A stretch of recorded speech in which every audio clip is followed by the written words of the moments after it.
we would go right after AI and digital assets.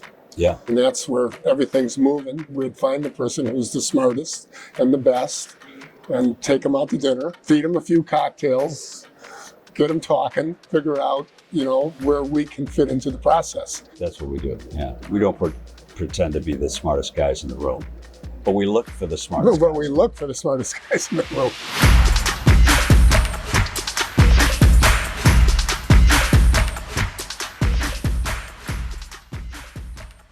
What is the legacy of Marquette Partners? From pit trading to FPGA circuit programming, it's always been about innovation with us. I think we were the early adopters of electronic trading. And I think we had, because we were pit traders at the time, remember 1990 is when we started Marquette. That was about the time DTB, which is now Eurex, but formerly called DTB. It was 92, I think, in Globex, and Project A came out. And we were right there when we started. A bigger legacy, to me anyway, is our ability to get traders, get individuals, and over the last 30 plus years, train these individuals to be very competent in our industry. And we have many branches to Marquette.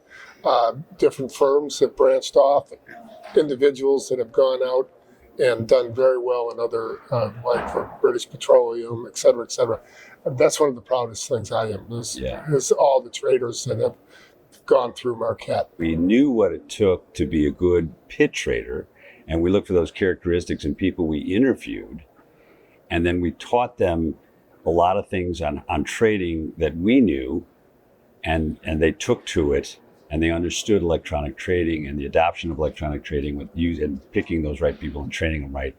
That's really what the key to our success was, and our legacy, I think. How did you learn the keys to pit trading? Baptism by fire. Sure was. I mean, no one walks in and picks it up. Yeah. I mean, well, it took me probably six months to a year before the light bulb went on. And what is the light bulb? The light bulb is you, at some point during the process, you figure out what your edge is. Yeah. And it's a different edge for everybody. Yeah. And it's a process where Jim and I both did the same thing, where you take talented traders that you recognize, you take them out to lunch, you interview them like you're interviewing us, you find out what their edge is. And for me, that was it. And at one point, literally, I remember standing in a pit and going like, oh, I can see that gives me an advantage over everybody else. Yeah.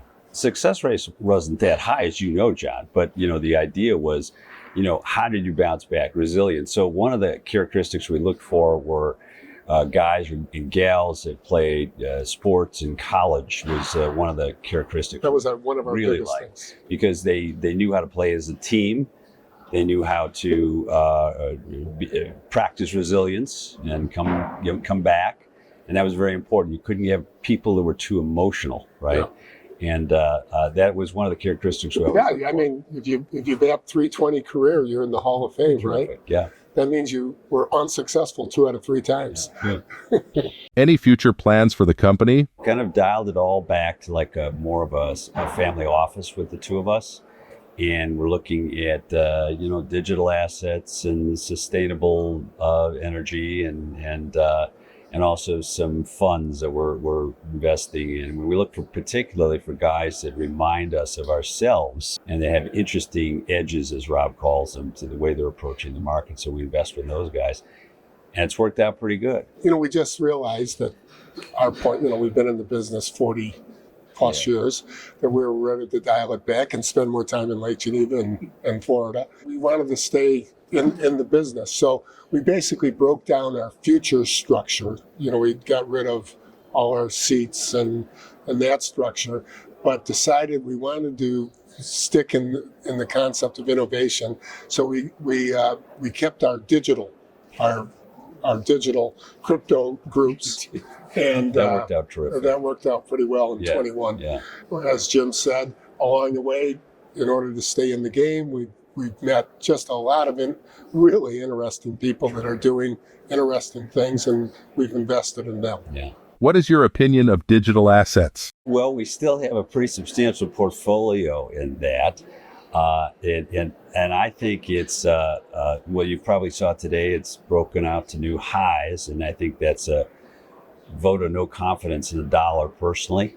And we look at it as an insurance policy. Rob described it one time to me as an insurance policy, and I agree with him. I'm relatively bullish on that and gold as well. And it's another tradable asset that is not overly dominated by latency versus where treasuries and S&Ps and everything is. So there's a little more room for different strategies. Yeah. How does it feel to be inducted into the Futures Hall of Fame?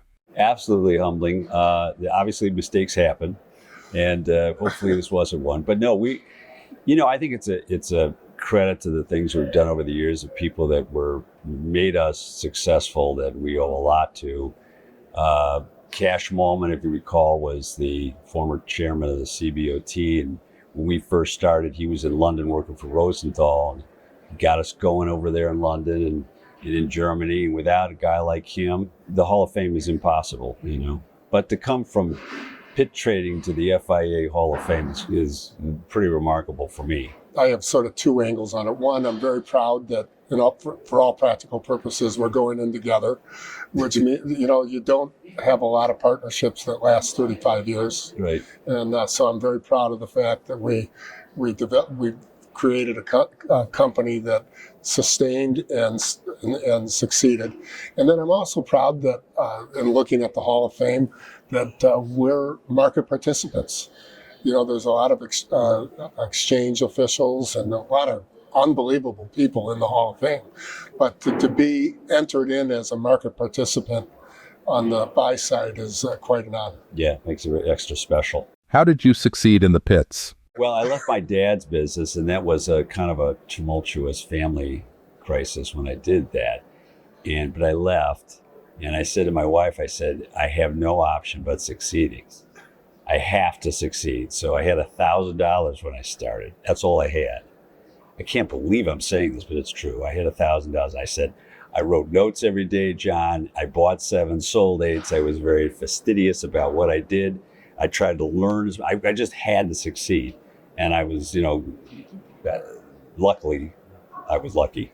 I had the advantage that Jim was already down there for a year and a half before I came. So I had an advantage over him in the sense that I had him to lean on. But yeah, I left Minnesota. My wife stayed home with my oldest son, and I commuted for a year and a half.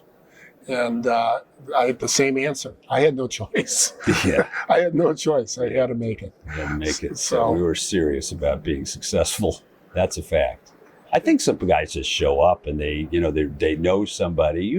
They come into the pit and they just figure they don't realize. Yeah. Maybe they didn't even get a job before they went after they got out of college. This was their first job, or maybe they just clerked on the floor. We were not Chicago legacies, which a lot of the people coming in. We were from coming in on our own.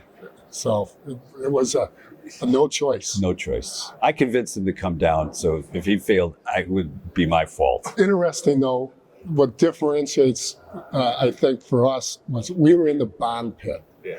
And which started basically in 77, 78, Ginnie Mae 77, bond pit 78. So we were right at the beginning. So everybody, there wasn't a lot of pros in there already. Yeah. So, it just sort of made it like we were all starting off together. So I think the barrier to success was a little less than if I would have walked into the beans or the beans with Tom Cashman and say, hi, I'm here. Yeah, you've been cut up by the sharks. Yeah. Those guys were great traders, obviously.